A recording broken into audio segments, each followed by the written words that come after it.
We can do that. I'm good. Brought up to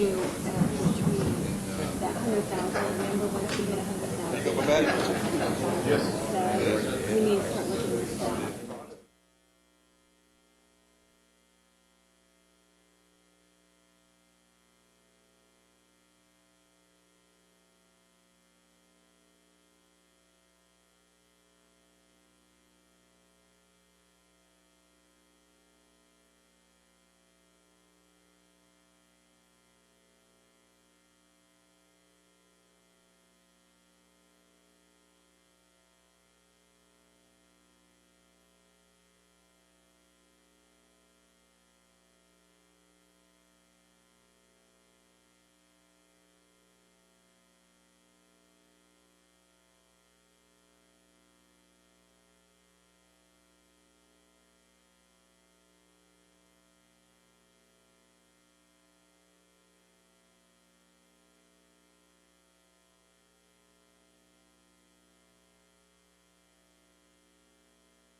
Did you switch it? Where were the others? You want this one? Just fell out of the shell.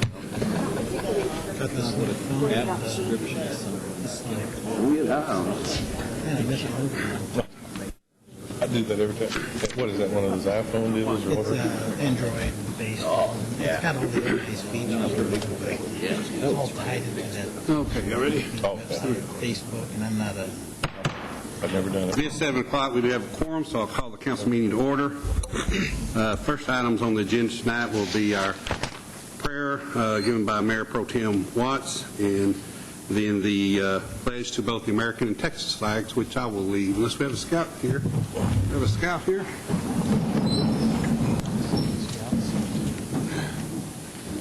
Please join me in prayer. Our Father in heaven, we thank you for this day and all the blessings that you've given to each of us.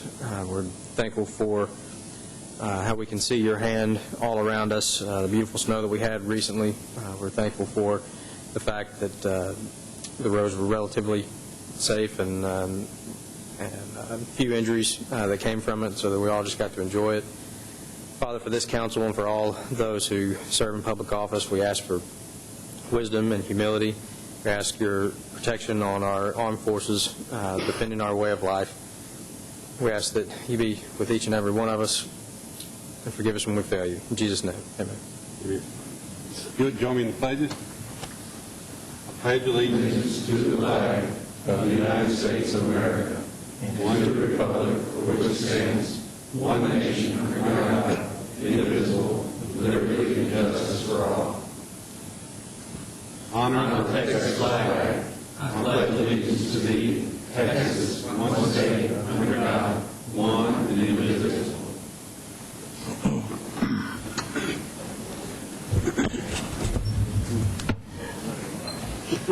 Did you hear it?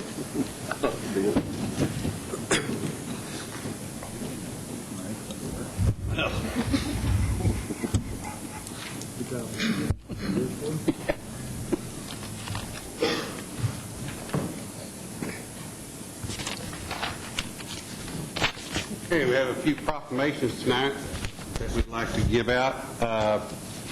First proclamation, if we have a couple of people here I'd like to present this to. We have, is it Glenn Luster and David Barnett? Both of you gentlemen come forward if you would, please. I'm being your pleasure to meet you, sir. David Barnett, thank you.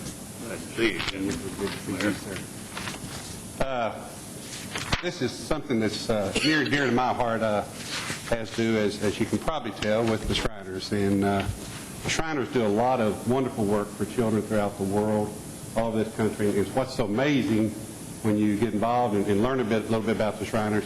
It's due to gentlemen like these that give up so much of their time and their money to make sure that these services that they provide are done at no cost to children. And, it's not just crippled children, but it is children that have different problems, and they do a great deal. So today it's my honor and privilege to present to both David and Glenn a proclamation in conjunction with a IHOP, International House of Pancakes.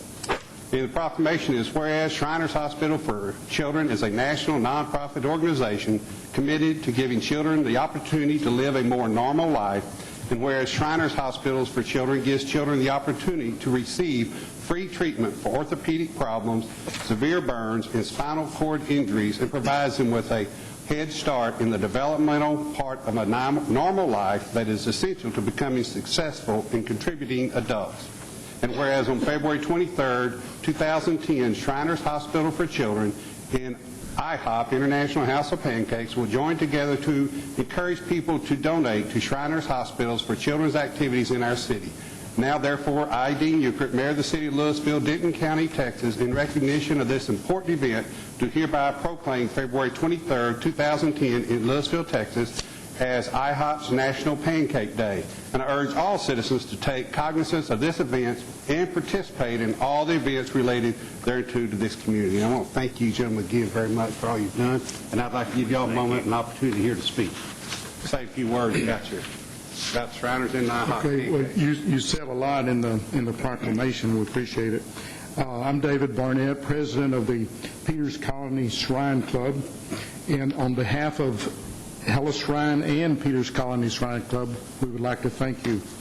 Also, Shriners Hospital for Children is a healthcare system of 22 hospitals dedicated to improving the lives of children by providing specialty pediatric care, innovative research, and outstanding teaching programs. Children up to age 18 with orthopedic conditions, burns, spinal cord injuries, and cleft palate are eligible for admission and receive all care in family-centered environment with no financial obligation to patients or families. If you know a child we might be able to help, please call our toll-free patient referral line, 800-237-5055. Thanks again. Thank you, gentlemen, very much. Let's get a few photos. I know they're going.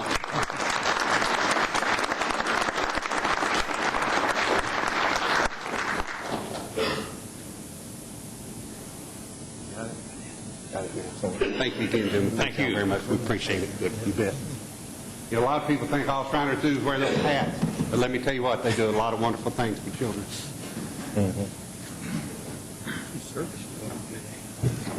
Now I'd like to ask you to come forth, Steve Holmeyer and Mike Pope. I believe y'all are here. Up there. All right. Steve, good to see you, sir.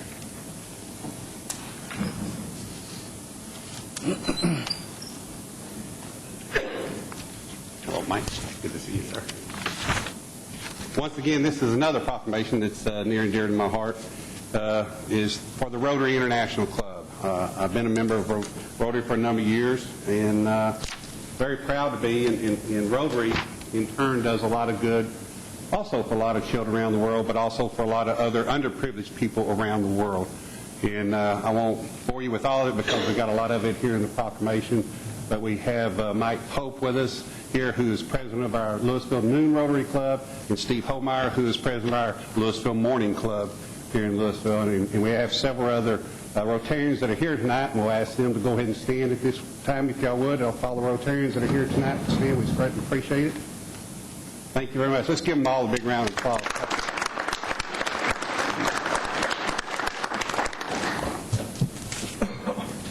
Whereas Rotary International, founded on February 23, 1905, in Chicago, Illinois, is the world's first and one of the largest nonprofit service organizations, and whereas there are over 1.2 million Rotary Club members comprised of professional and business leaders in over 33,000 clubs in 200 countries and geographic areas.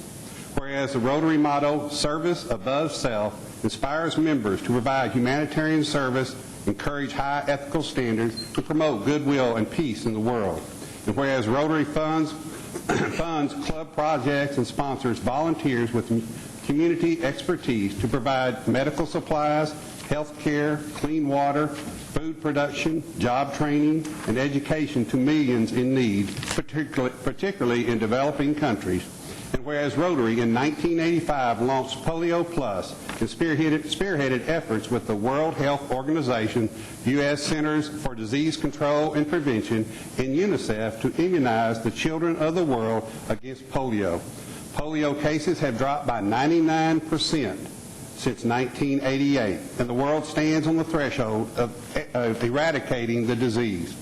And whereas Rotary is the world's largest privately funded source of international scholarships and promotes international understanding through scholarships, exchange programs, and humanitarian grants, and whereas about 40,000 students from 130 countries have studied abroad since 1947 as Rotary ambassadorial scholars, and whereas Rotary's Group Study Exchange Program has helped more than 67,000 young professionals explore their career fields in other countries, and whereas 7,000 secondary school students each year experience life in another country through Rotary's Youth Exchange Program, and whereas there are 2 Rotary clubs in the city of Louisville, Louisville Noon and Louisville Morning, with combined membership of more than 80 members sponsoring service projects to address each critical issues as poverty, health, hunger, illiteracy, and the environment here in our community and abroad. Therefore, I, Dean Euchert, Mayor of the City of Louisville, Texas, do hereby proclaim February 23, 2010 as Rotary Day.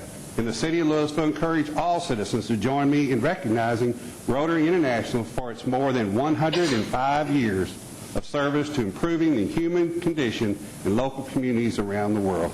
Once again, I want to thank both of you very much. Thank you. Give y'all both an opportunity to say a few words about Rotary here.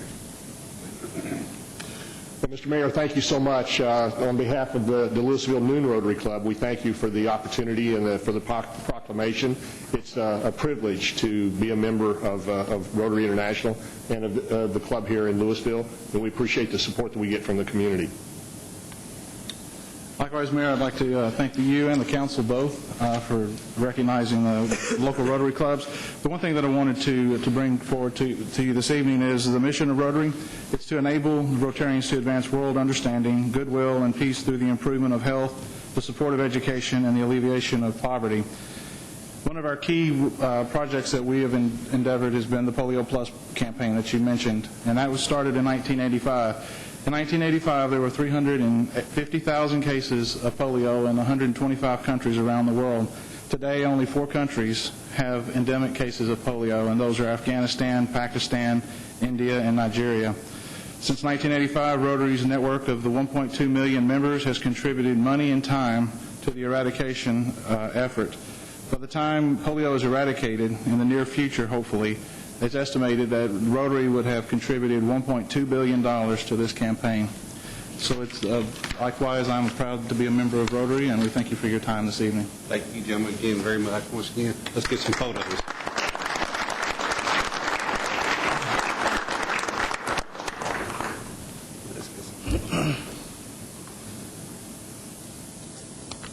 Once again, let's give them a big round of applause. Thank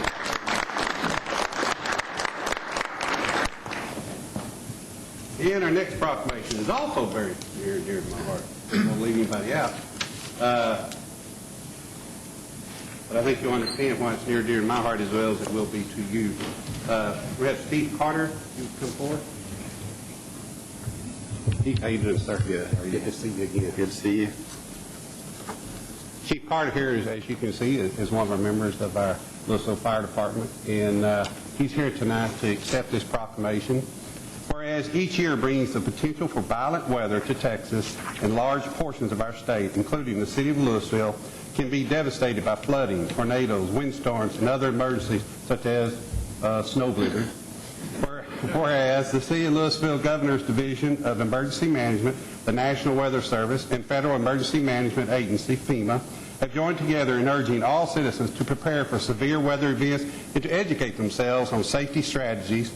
And whereas Governor Rick Perry has declared the week of February 21st through February 27th, 2010, a severe weather awareness week in Texas. Now, therefore, in official recognition of this statewide event, I, Dean Euchert, Mayor of the City of Louisville, Texas, on the behalf of the City Council, do hereby proclaim February 21st through February 27th, 2010, a Severe Weather Awareness Week, and urge everyone in our community to learn more about and to participate in severe weather preparedness activities available in the City of Louisville, proclaimed this 15th day of February 2010. Steve, why don't you give a few words? All right. Like I said, what more can you say? Just look on the past week that we've had. The weather around here affects us all, and I appreciate the city for recognizing the Awareness Week. I do encourage the citizens to educate themselves further on the weather, since it dictates so much we do outside and inside too. In our department here, we're going to have static displays in the City Hall and the Annex building over on Main Street.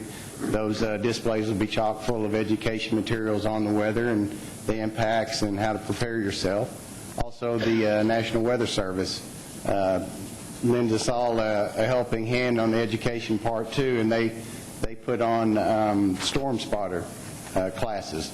And that's held, the next one coming up is February the 27th, and that's held in Denton. And you can check their website for the locations and time. So I appreciate the recognition. Great. Thank you very much, Chief. Let's get a few photos here. All right. I'm sure we're going to want that too.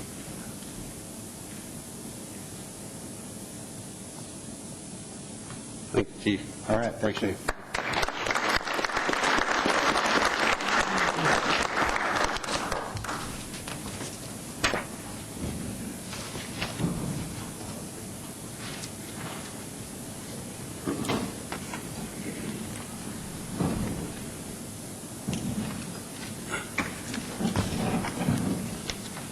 Truly one of the pleasures and honors of being mayor is that you do have the opportunity to recognize some very special people and some very special organizations here in our community that do work day in and day out on their own time and their own dollar to make sure that this community is one of the best communities in North Texas, and we really do appreciate all they do.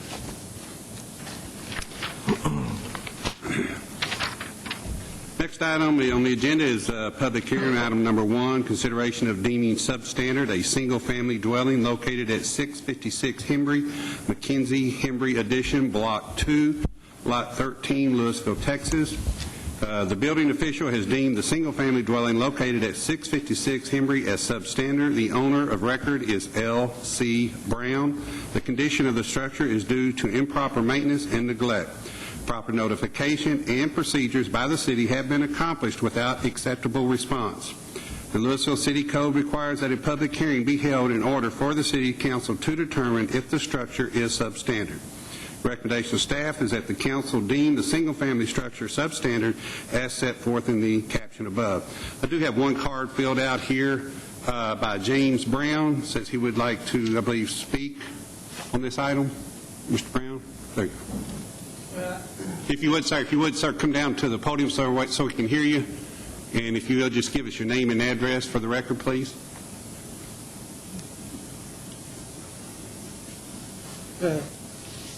My name is James Brown, and I live at 1641 Palisades.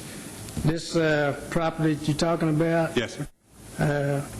We do have plans to bring it up to standard.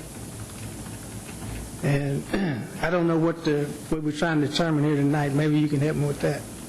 Why don't I let the city manager kind of go over with you, or whoever he'd like to point to go over that with you and let you know what all's been going on. Really what we're looking for, Mr. Brown, is some indication of the level of work, the scope of work that you intend to commence and when you intend to do that. I think you had a permit back in 2006, or someone had a permit back in 2006 to do some improvements. Since that time, that permit has lapsed. There's no power to the house, no water service or anything like that. So what we need to know is your plan for bringing it up to standard, when you intend to take out a permit, that type of thing. Okay. We have, probably since you checked, we have water and electric at the location, and we are moving forward with doing the remodeling as of right now. But as to when we'll be finished, I don't really have a good date on that. So, do we have a building permit here? Cleve, come on up and you can address. I didn't know if you could look at it. Pretty good. How you? Good. Spoke with Mr. Brown in regards to this residence this morning.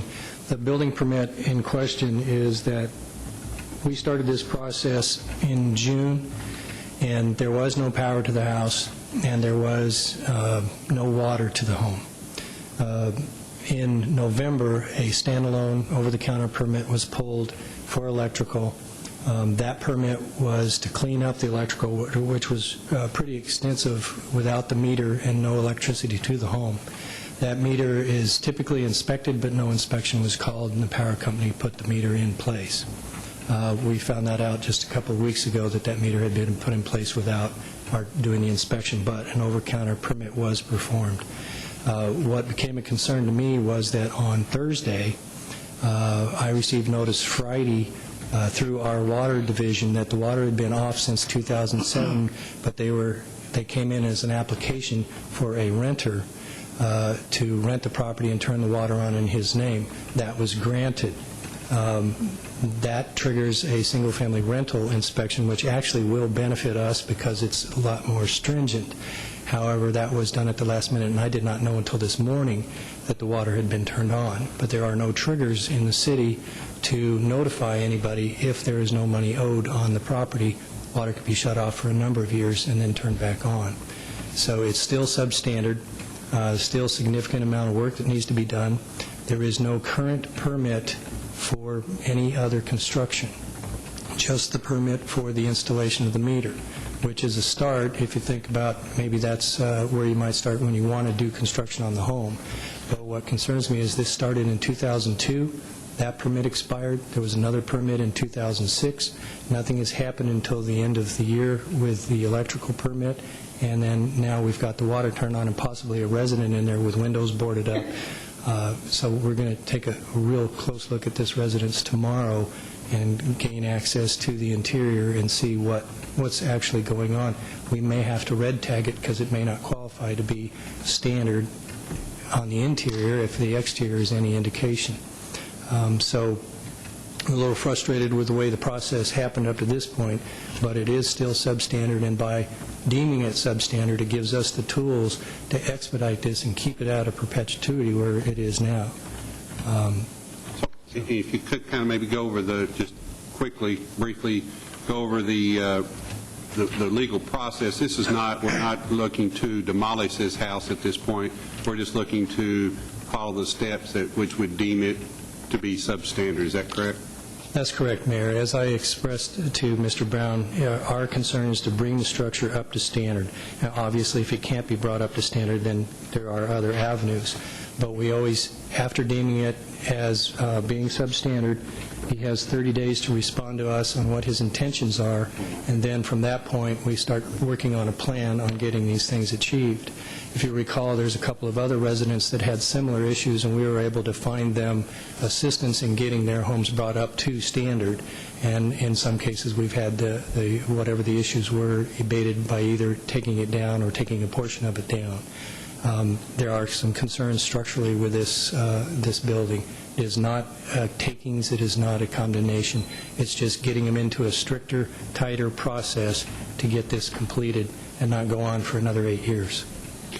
Okay, so Mr. Brown, do you understand? Basically what he's saying is what staff is asking tonight is for us to take action to deem that this structure is substandard, officially substandard, which will give you a time frame of, as he said, 30 days to respond back to the city with a plan of action. And you can get together with Cleve after the meeting here or after this item if you'd like to, and I'm sure he'll get you all the information you need if you would like to fix this house, because that's what we'd like to have ultimately, but this is just a legal step we take to make sure that we can move this forward and it doesn't sit there for another several years in the condition it is. Does that answer your question, sir? Yeah, I understand what you're saying. Are you okay with that then? Yes, sir, I am. Okay. Okay. All right. All right.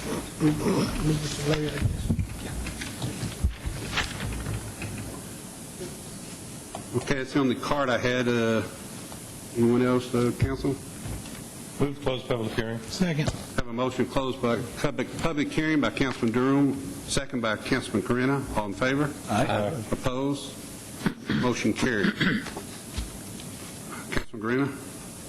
No comments. Move to, what do we do next?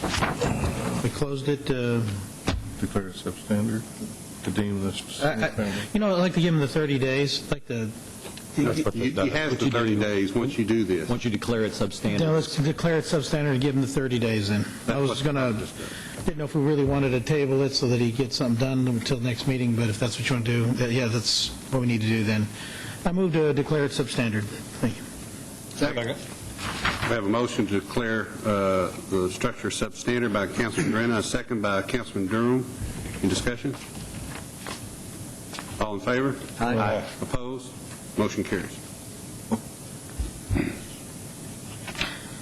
Item number 2 is a public hearing consideration of an ordinance for a zone change request from general business to medical district on 5 tracts totaling 2.78 acres located along I-35E frontage road between Elm Street and Purnell Street, further identified as tracts 91, 98, and 99 of the J. Craft Survey, Abstract 295. An abandoned portion of Elm Street in Lot 1, Block A of the Hozem addition, as requested by the Columbia Medical Center of Louisville.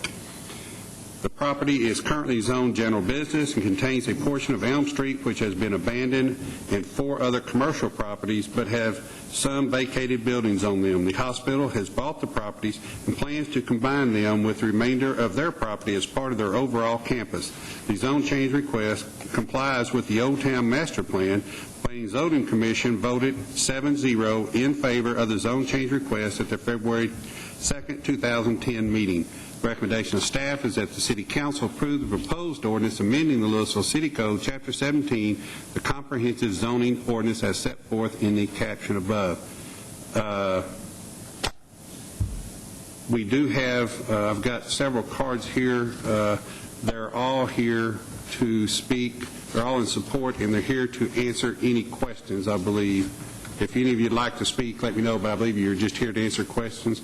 We have Yuli's Lane, who's in favor of this and is here for questions. Robert Burr Novato, I hope I'm pronouncing these names correct. Robert D. Burr Novato, and Doug Welch. You gentlemen just here to answer questions? Okay. Okay. Council? Move to close the public hearing. Have a motion to close the public hearing by Councilman Tierney. Second by Councilman Thornhill. All in favor? Aye. Opposed? Motion carries. Councilman Watts. Move to approve. Second. We have a motion by Councilman Watts to approve as presented and a second by Councilman Tierney. Council?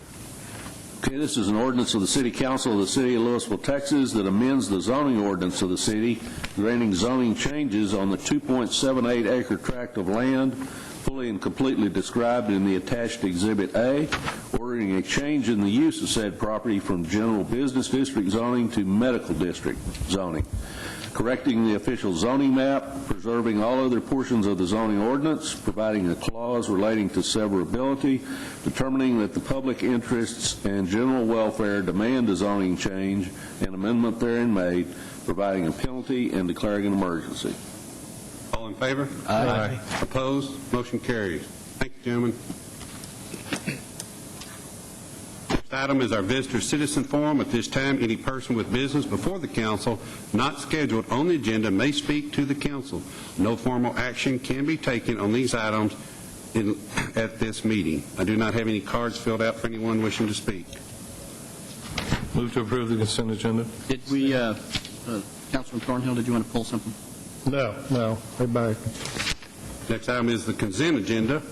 All the following items on the consent agenda are considered... A little bit ahead of myself. That's all right. Are considered to be self-explanatory by the council and will be enacted with one motion. There will be no separate discussion on these items unless a council member or a citizen so requests. For a citizen to request removal of an item, a speaker card must be filled out and submitted to the city secretary. Once again, I did not have any cards filled out on this either. So, Councilman Durham, you had a motion? Yes, Mayor, I do need to get home and watch the Olympics, so we need to get this moving forward.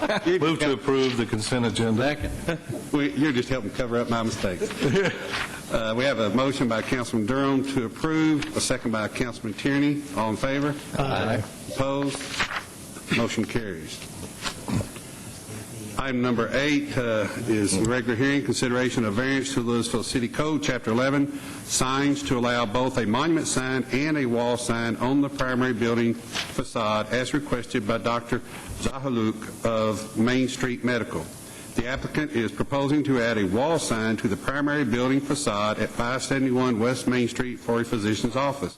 According to the sign ordinance in the Old Town Design District, there shall be only one of the following sign types allowed: a wall sign, a profile monument sign, or a projecting sign on the primary building facade. Currently, this building has an existing monument sign which displays the business names of all the tenants of the building, which prevents any additional signage to be added without a variance. The proposed sign is 3 feet by 10 feet, 1/2 inch thick, MDO board painted black with a white border and white vinyl Garamond text. A similar variance by Miracle Home Health, also a tenant of this building, was requested in 2007 and failed. On January 11, 2010, the Old Town Design Review Committee voted a 3-0 to approve the design of the sign if subject to council consideration of this variance. Recommendation of staff is to deny the variance request. Nika, did you want to speak on this, or? Yeah, why don't you maybe speak to this, if you would.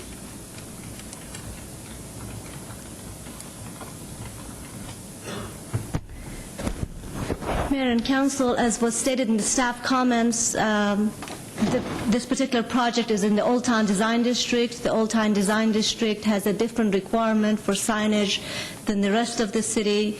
One of the requirements is for a building to only have either a monument sign or a wall sign. This particular project does have a monument sign that has the names of all the tenants.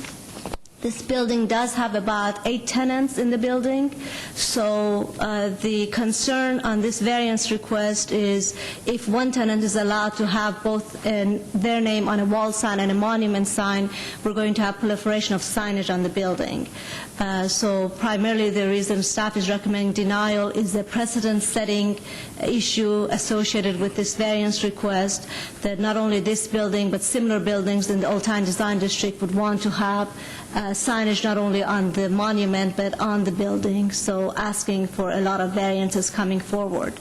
Staff is looking at maybe revising the ordinance, looking at some of the larger buildings in the Old Town District to have maybe provisions that would allow for a larger tenant in a larger building with a large facade to have some additional signage. So we recommend at this time for this particular variance to be denied, but we are looking at options for buildings such as these buildings in the future. I'd be happy to answer any questions, and I believe the applicant is here as well. Does council have any questions of staff? I don't have a card filled out by the applicant. I guess they're here if they want any questions. Anybody have any questions of the applicant? Okay. Councilman Tierney? Thank you, Nick. Thank you, Mayor. I agree with the staff's concerns, which is that of if we were to approve this, it would be open the doors for excessive signage, and I do support the sign ordinance as it is to keep the sign litter down, so I will be opposed to this. Councilman Thornhill? I have to agree with Councilman Tierney. It's like we mentioned earlier, if we grant, we've had these come before us in the past, and I'm sure we'll have them again in the future. And if we start granting variances on these type of requests, then I'm afraid it'll domino, and then pretty soon the ordinance won't have much meaning. So I'll support the staff's recommendation. Councilman Watt? Just to echo what the colleagues have already stated, that we do run the risk of not only just the other tenants in this building, if we granted one, then other buildings similar to it. And, different parts of the city have different aesthetics, I guess. And this ordinance is specifically dealing with Old Town. What is good for Old Town would probably not be good for, say, the I-35 corridor. But I do think this meets the goals that we have for Old Town, and I agree with the staff's recommendation to deny this variance. Councilman Gruna? Nothing more to add but echo what my colleagues have stated. Councilman Durham? Question for staff. Is there an application fee for this? Yes. There's the variance fee. How much is that? $350. 300. 300. I'm against the sign ordinances, but for different reasons than we're talking about here. I don't see that it's going to be a problem because we already have the situation with multi-tenant larger buildings right now. We understand we do have a problem there. Let's see, hold on just a second. I'm in favor of the variance. So. Move to deny. I have a motion to deny the variance request by Councilman Tierney. Second. A second by Councilman Thornhill. All in favor? Aye. Opposed? Nay. Motion carries 4-1. Item number 9, consideration of multiple variances to the Louisville City Code, Chapter 11, signs as requested by CSN Signs on behalf of Select Inn. The Days Inn Hotel located at 200 North Stemmons Freeway has changed brand names and is now part of the Select Inn Hotels. The applicant is proposing to replace the signs for the Days Inn Hotel with the new Select Inn name. There are 3 signs that have been requested to be refaced: the pole sign, monument sign, and wall sign on the secondary facade. The variances being requested are A, to allow all 3 signs to be illuminated internally by fluorescent lamps, B, to allow a post sign, and C, to allow a sign of 84 square feet in lieu of the allowable 25 square feet on a secondary facade. The Old Town Design Review Committee met on January 25, 2010 to review this item and recommended that the design of all 3 signs be approved with the stipulation that certain portions of the sign that were not part of the logo be blacked out or opaque when the sign is lit. The design approval by the OTDRC is subject to approval of the variances by the City Council. The recommendation of staff is that the City Council consider the variance. Staff has stipulated in the workshop session. I would like to see us table this to at least to the next meeting. There's some concerns that I have and that staff has with the hotel itself and some delinquent taxes and some other issues that are going on with the hotel. And until staff can get some of those questions answered, I'd like, before we do anything else on this property, I'd like to see staff get their questions answered. Councilman Thornhill. Thank you, Mayor. I go ahead then and request that item 9 be tabled till the next meeting. Second. We have a motion by Councilman Thornhill to table to the next meeting. I'm sorry, I beg your pardon. Before we do that, I left out 2 men. We have Marvin Utter. I'm sorry, sir, I apologize. I have Marvin Utter who would like to come forward and speak. Or you've got available for questions, and you're in support of it. If you'd like to speak, if you would give your name and address, and I apologize for not calling on you beforehand. All right. My name is Marvin Utter. I'm with CSN Signs out of Irving. I live in Denton. Also, the owner, who is also the manager of the motel, is here. Promote. And it would put him in a hardship to tape it, quite honestly. Days Inn no longer sends him reservations, and he's hooked up with Select Inn now, and they require their signs to be on it and so forth instead of Days Inn before they send him reservations. So he's really in a bind here. If he can't get the new name recognition on the signage. And we're just asking to reface the existing signs. In fact, on the pole sign, we're taking a significant size out of the pole sign to where the Days Inn has a large half circle on top of a rectangle.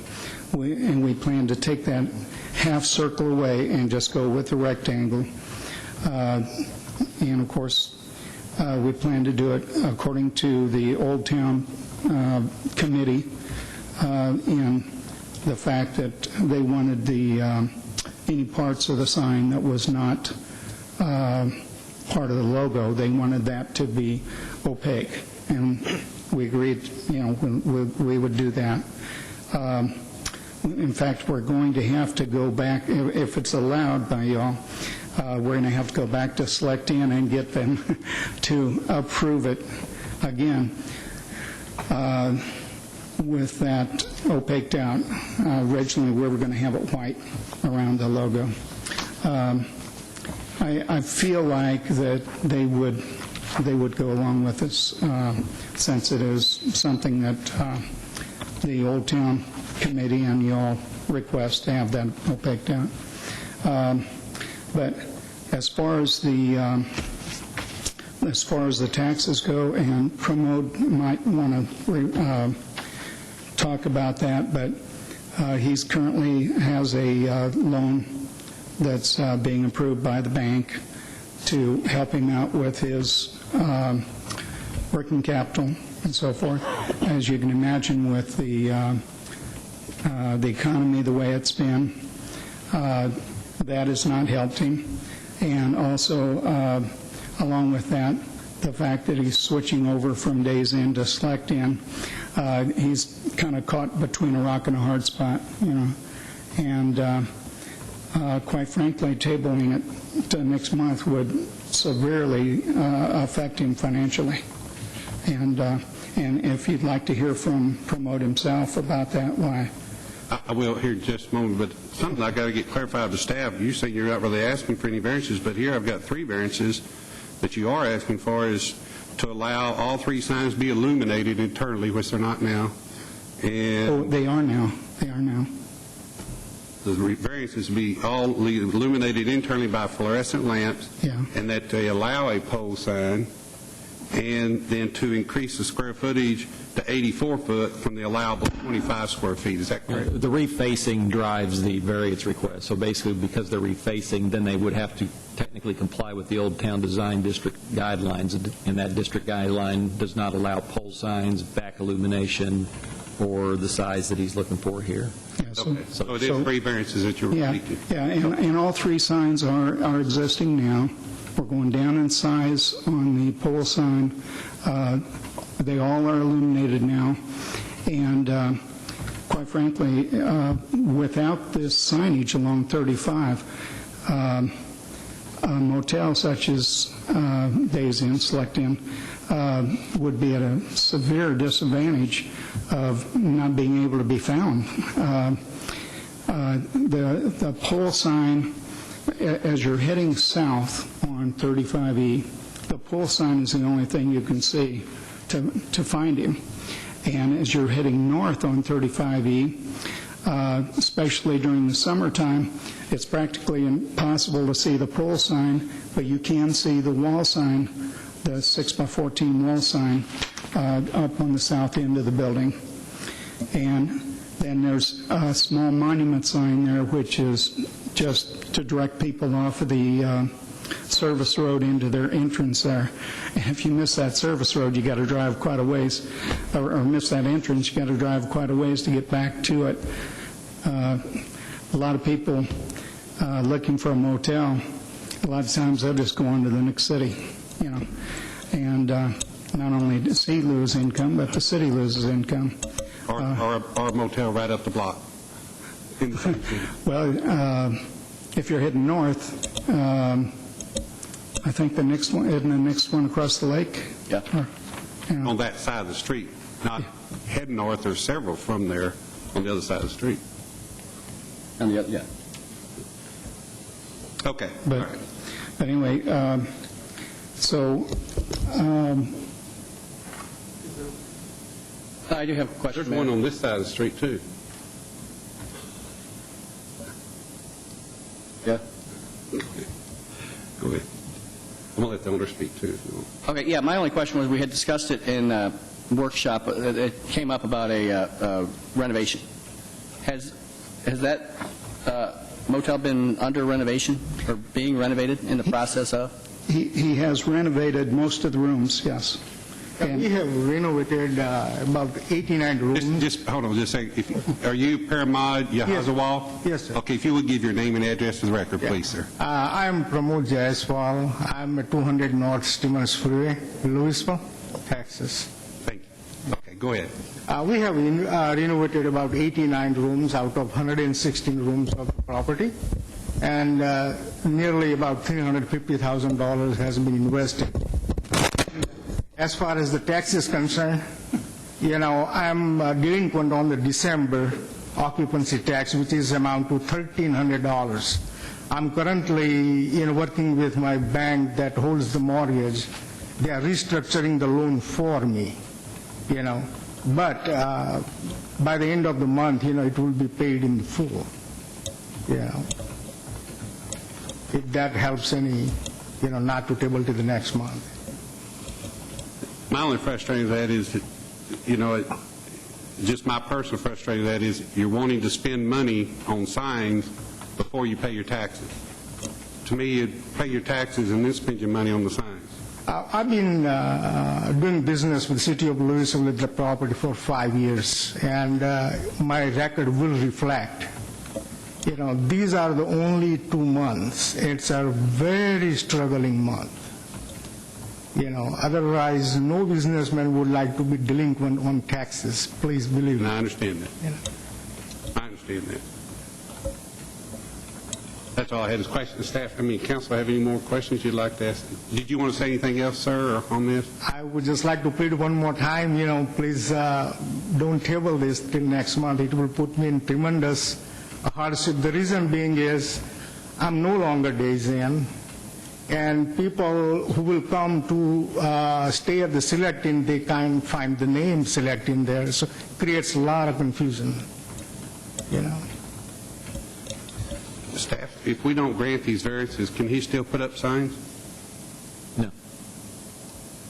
He can't reface any of the existing signs that he had No. without the... That's what kicks in the need for the variances. Nichols, got something? Mayor, the Yes. monument sign would comply with the order, The monument sign would comply, so he could, if it's not internally illuminated. so he could you could redo the monument sign if this didn't happen. Okay. May I add something there? Sure. That would be very confusing to everyone if we just changed the monument sign to Select Inn and still had Days Inn. And don't get me wrong, I'm not suggesting that we don't pass this or deny this. My concern is, while this wasn't given to staff ahead of time, you've been talking about all this time period and all this time frame several months ago that went on. My frustration is that you didn't get together with staff and come to staff and discuss this. When I called the city manager today and asked about this, he said they hadn't heard anything from you, didn't know anything about this other than putting the application in for it. We didn't know what to do. We'd put out, I think, letters about the delinquent taxes and hadn't gotten a response back and such. And so that's where my frustration lies. Oh, I spoke to three gentlemen regarding taxes. You know, I spoke twice with Mary. I don't know the last name, but she's, what's her name? Mary. It was late last week. The issue is that there hasn't been a resolution to the taxes. The only way to resolve the taxes is to make payment on the taxes. That's the issue. And we don't know when that's going to occur. You know, I guess spoke- what if your loan with the bank doesn't go through and then you don't get the money? You know, What we happened? have very positive feeling about this. We have substantial amount of investment in the property. You know, our loan ratio is 50-50 right now. On top of that, we have spent $350,000 last year in renovating the property. How much? $350,000. $350,000? Yeah, so that puts us in 70-30 ratio. And we are And about what are your signs costing you to do? about $13,000. And how much is your delinquent tax? Right now, $1,300 on, $1,300, and you spent $400,000 in the last year? But Yes, But you spent $400,000 last year, Correct. including your signs, but you can't afford to spend $1,300 on delinquent taxes. I have outstanding credit line with the Southwest Bank on the loan, but they will not release a dime right now on the hotel hospitality industry, not a dime. The other odd thing about And- hotel motel, You know, on the mortgage that holders, American Bank in Waco, that holds the mortgage on the hotel, we have a 70-30 ratio, you know, but they will not give us any money advance, but they will restructure our loan. Instead of 15, they will do it 30 years. You know, so that will give us little cash flow to operate on day-to-day business, you know. Right now, only owe $1,300. On February the 20th, I'll owe $2,600. And it will be paid by end of this month. What were you going to say? City Manager? well, the thing with hotel motel taxes is they're actually collected from the person that was taking out the hotel room, so the taxes have been collected. The question then remains, where did they go? Yeah, see, that was another point I forgot even talking about. You know, this tax is, you don't owe it. I mean, you owe it, but you didn't pay, you're not paying it. Absolutely correct. You collected it from the people that stayed there. Absolutely You took correct. their money, but you're not paying it to the government entity that you owe it to, that they were supposed to be paying to. It's just like if my employees, and I withhold federal income tax from my employee, but then I don't give it to the federal government and I go spend it on something else, signs or anything else, then they don't get their taxes and I'm delinquent tax. But they've already paid their money. So it's the tenants that have stayed in your apartment for the last, or excuse me, your hotel for the last 2 months have already paid this money, but you chose to spend it on something else. I am totally in agreement with you with the argument, but the situation is this. I need at least $40,000 or a 35 to 40% occupancy to run the hotel without making a single dime on the profit side. I support 10 family employees there. All taxes are paid, but right now the situation is I have to, every day I have to reprioritize my issues. Again, it's not an excuse not to pay the taxes. I said that I will pay by the end of this month, no matter whether loan goes through or loan doesn't go through. Staff, when were these taxes collected from the public? From the people Well, I in the think stadium? the month he's referring to that's delinquent is the December collections, I think, correct? So during the month of December, and of course, what he's referring to, he's got another month coming up here, the month of January will be due, I believe, on the 20th of this month. So he's basically going to have 2 months for the people who stayed in the hotel during December and January. So in other words, the people that you collected taxes from in December, what did you do with that money? Sir, my revenue is right now under $20,000. And I understand that, sir, but that wasn't really your money to spend. Very true, but see, again, I have to do a lot of other stuff. I have to pay the bills to continue the services that they provide, the utility people, the television people, the communication people, and the payroll, all other taxes. Only tax that I owe is occupancy tax. Mayor, you've got a motion on the floor in a second. I'd like to call the vote. Okay. Have a motion by Mayor? Let's discuss it first. A couple quick things I want to just make note of. First, as far as the signs themselves go, well, first and foremost, we're not a tax collection agency. Actually, we are. We are the collector.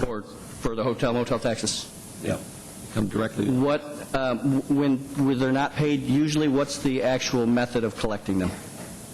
What do we do? Ron can best address that. We generally, I think the staff, when they haven't paid, will send a notice that, that it's behind, and then once it reaches a certain point, they'll contact me, and then I'll warn them again that they need to pay it, and then if they don't, well, then we can go to district court and get an injunction to shut the property down until the taxes are paid.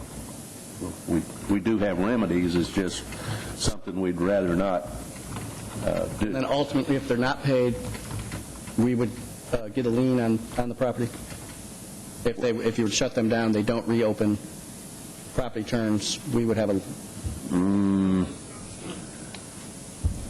I'd have to follow that through. I mean, we've never had to, shut somebody down that didn't reopen. They always, once you file some pleadings, well, normally they come up with the money. Is what's happened in the past. So, for this amount of dollars, I don't see it's, it not reopening type thing. Okay. Thank you, Mayor.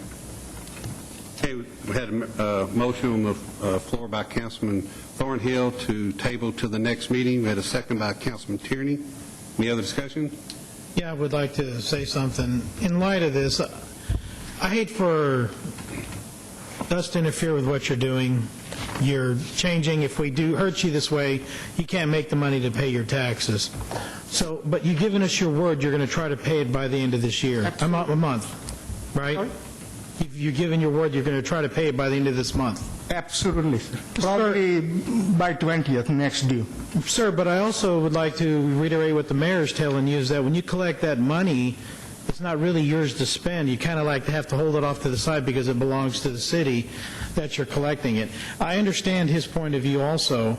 I'm not in favor of tabling this because I think we're going to be hurting you more. I'd rather help you, especially in this economic time, to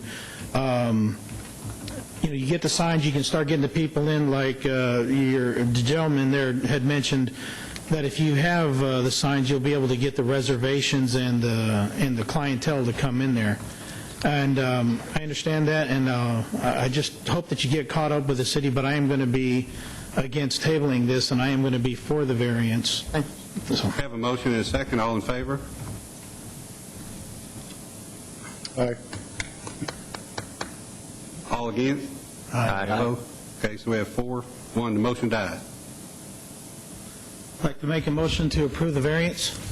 Second. We have a motion to approve the variance by Councilman Green, a second by Councilman Durham. All in favor? Aye. Opposed? Motion carries. You got your variance, sir. Thank you very much, sir. Thank you very much. Thank you. Pay those taxes, please. Item number 10 is consideration of an ordinance amending the Louisville City Code, Article 18, Section 7-617, regulating the drilling and production of oil and gas wells within the city of Louisville by providing requirements for the technical advisor. At the December 21st, 2009 City Council meeting, a 30-day public comment period was established by council regarding proposed changes to the city's oil and gas well drilling ordinance.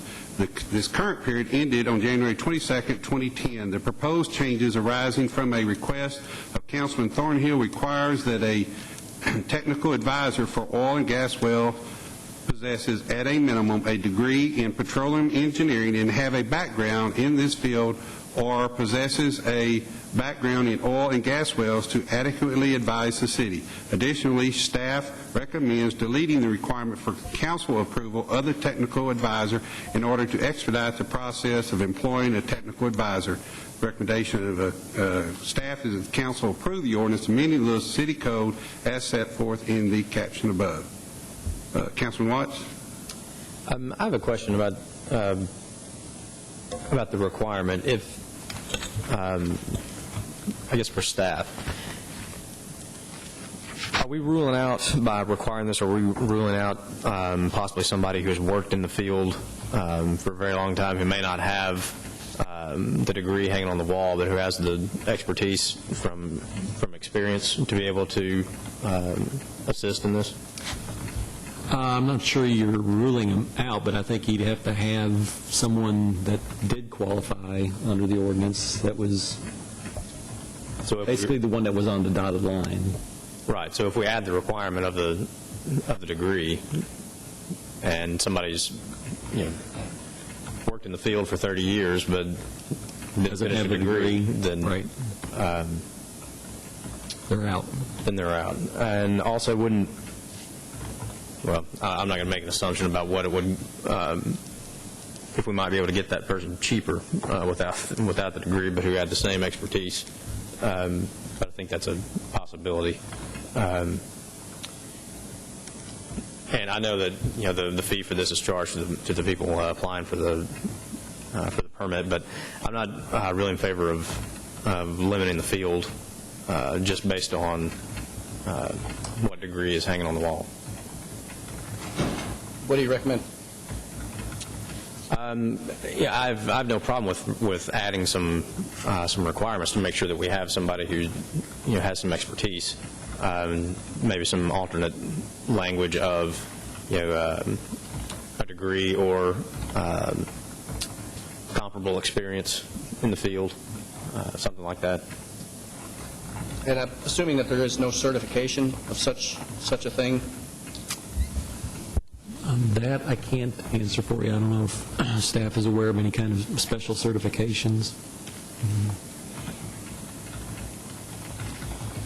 This person has to be hired, or what's the interview process going to be? That's one question I was mulling in the back of my mind. How's that going to come about? Is that going to be a bid process? Or? It's basically a consultant, and if we were doing it on a greater scale, we'd go through an RFP and we'd bring someone on, or maybe even a couple entities, depending on how much we had to do. And who's going to make the final decision on which person to hire? That's a staff decision. Staff's decision? Okay. Professional services. Professional services, yeah. Unless it exceeded some amount, and it would come to council, but that would be on a much larger scale. Just want to make sure the citizens that are concerned about this oil and gas stuff knew what was going on. So our staff would make the decision? On who to retain? Yeah. And are they actually going to be employed by Louisville? No. Consultant. Oh, I see, okay. basically being paid on a piecemeal basis per well out of the developer of the well is actually paying for those services. So we could, through our interview process, we could ensure that not only do they have that degree, but they have the actual field experience that we feel comfortable with. Well, that'll be one of the things we're looking for. Right. Oh, you're saying or field experience. So we're setting the requirements for an employee of somebody else, that somebody else is going to pay for. I'm sorry, I got staff waving at me over here, and I'm not sure what that means, but they usually don't wave a whole lot, so it must be pretty important. We try not to. Perhaps the fire marshal can shed a light on Councilman Watts' question on the comparable experience. Oh, okay.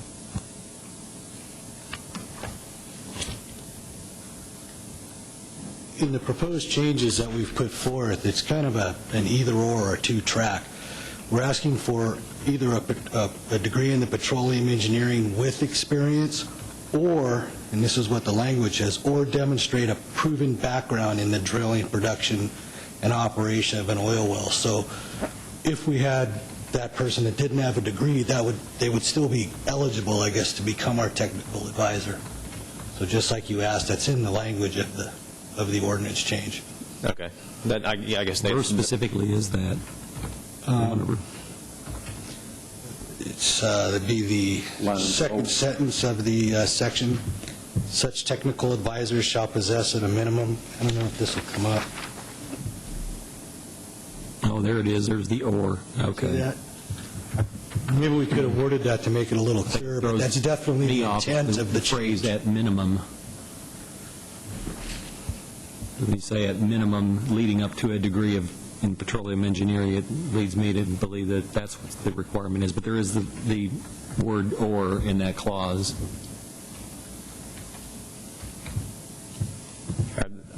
I think that, yeah, I think that does meet what I was talking about with that question, with that concern. My second one is we're placing the requirements on a position that somebody else is hiring and paying.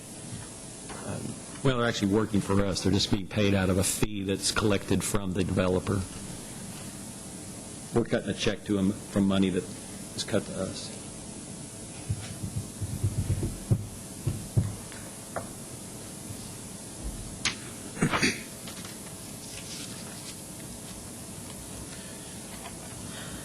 Anything else, Councilman Watt? I just want to make sure I'm clear on this last part. So developer wants, or owner of a property or developer, driller wants to come in and explore for gas or whatever. They're paying us a fee, and then we hire the consultant to assist the fire chief. Right. Yeah, they're working for us, so that there's no question as to who their responsibility is to, but we basically pass those costs on in the form of some of the fees that we collect from the driller themselves. Sorry, that's fine. I just wanted If I could follow, this would be like the, I'm assuming this is what we do with a rate case, utility rate case, where somebody would be working for us, but it's paid for by the utility. Yeah, I just want to make sure I was clear on that. Thank you. That's all. Thank you. And that's all the questions I had. Anyone else have anything? Entertain a motion? Make a motion, we approve. Have a motion approved by Councilman Thornhill, second by Councilman Tierney. All in favor? Aye. Opposed? Motion carries. I'm going to need to read. I'm sorry, sir. Excuse me, I didn't see it there. Okay, this is an ordinance of the City Council of the City of Louisville, Texas, amending the Louisville City Code by deleting Article 18, Section 7-617, technical advisor, and replacing with new text, providing a savings clause, providing a severability clause, providing a penalty clause, providing an effective date, and declaring an emergency. All in favor? Aye. Opposed? Motion carries. Thank you, Councilman. Item number 11 is a second reading, consideration of an ordinance amending the Louisville City Code, Article 4, Parking Regulations, Section 15-126, prohibited parking on specific streets related to prohibited parking on Savage Street. At the February 1st, 2010 City Council meeting, the council approved the subject ordinance. However, due to the lack of a 4/5 vote by the council to adopt the ordinance on an emergency basis, the ordinance has to be read on 3 separate days to meet the city charter requirements. This will be the second reading. The city attorney will provide the second reading of the ordinance. Okay, this is an ordinance of the City Council of the City of Louisville, Texas, amending Chapter 15, Article 4, Section 15-126 of the City Code, providing certain parking restrictions on Savage Street, providing a penalty clause, providing for severability, providing a repealer, and providing an effective date. And there is no action that needs to be taken there. Thank you, sir. Okay, down to reports. Nika. Bob? Chief? Linda? Chief? How's the lake? Up? How's the snow? Down. No, we do anticipate some more runoff when we're through with all the snow now, but it will make a difference. Everything's pretty well saturated right now, isn't it? Very much. I think Bob will testify that in the Parks Department. A lot of groundwater. Donna? Brenda? Mr. Farrell? Mr. Backus? Councilman Durham? Mayor, I'd like to thank all the city staff from top to bottom on getting us through the weekend and the end of last week on the weather that we went through. I saw a lot of the staff from the front door. I didn't go out, so I just saw a lot of them from the front door out working and going on police and fire calls and rescue calls, and the public service out there all the time. So thank them very much. I'd like to echo what Mr. Durham said, and also like to remind the citizens that early voting starts tomorrow for the primaries. Look at your sample ballot online. Go to DentonCounty.com, and in the departments section, go to the Elections Administration and look up your sample ballot and do a little research. Thank you. Councilman Watts? Also want to commend the staff, both with the weather, but also all the work that went into the planning retreat. Thought it was successful. We got a lot of things discussed thoroughly, and appreciate everybody's work. City Manager? Yes, sir. Councilman Thornhill? Yes, sir. Councilman Tierney? I will also echo about the staff doing such good work with our snowfall. I got up early Friday morning and saw all the stuff, and staff had quite fun giving me a new distinction called MOP, M-O-P. They called it Mayor on Patrol, because I was calling in all kinds of stuff that was going on throughout the city. But it was neat to see that everywhere I went in this city, staff was already out there. And I was out early, and staff was already out there doing stuff. They had City Hall here and the TNX and all the other fire stations, everywhere else. They already had all the sidewalks shoveled. They had blowers out there blowing them dry so they wouldn't freeze over again to make it safe for everyone. And I commend staff for doing such a great job on that. And I also want to thank Councilman Watt for inviting me to an event at his church that had a great youth rally here in our community this past weekend. It was tremendous to see 200 or 300 young people here in our city had come from all over the country, even with the bad weather, had come here together here to do some good work, and it was neat to see them. I appreciate the opportunity to visit there. In accordance with the Texas Government Code, Subchapter D, Section 551.072, Real Estate Property Acquisition, and Section 551.087, Economic Development, deliberating regarding economic development negotiations, will convene into executive session.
4 minutes. 4?